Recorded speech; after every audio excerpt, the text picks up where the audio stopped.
شروع اللہ کے نام سے جو بڑا مہربان اور نہایت رحم کرنے والا ہے۔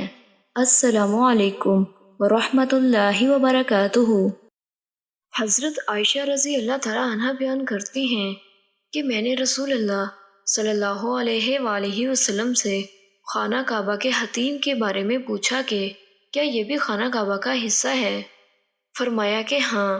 میں نے کہا پھر کیوں ان لوگوں نے اسے بیت اللہ میں داخل نہیں کیا؟ نبی کریم صلی اللہ علیہ وآلہ وسلم نے فرمایا کہ تمہاری قوم کے پاس خرچ کی کمی ہو گئی تھی۔ میں نے کہا کہ یہ خانہ کعبہ کا دروازہ اونچائی پر کیوں ہے؟ فرمایا کہ یہ اس لیے انہوں نے کیا ہے تاکہ جسے چاہیں اندر داخل کریں اور جسے چاہیں روک دیں۔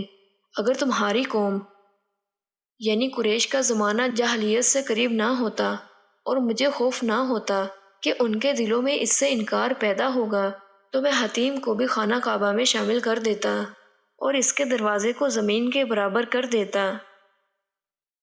حضرت ابو ہریرہ رضی اللہ تعالیٰ عنہ بیان کرتے ہیں کہ رسول اللہ صلی اللہ علیہ وآلہ وسلم نے فرمایا اگر میری امت پر شاک نہ ہوتا تو میں ان پر مسواک کرنا واجب قرار دیتا۔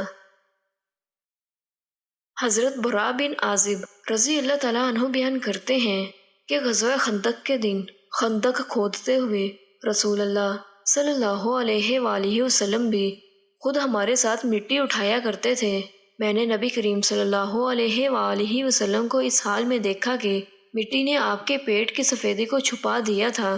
آپ صلی اللہ علیہ وآلہ وسلم فرماتے تھے اگر تو نہ ہوتا اے اللہ تو ہم نہ ہدایت پاتے، نہ ہم صدقہ دیتے، نہ نماز پڑھتے، بس ہم پر دل جمی نازل فرما۔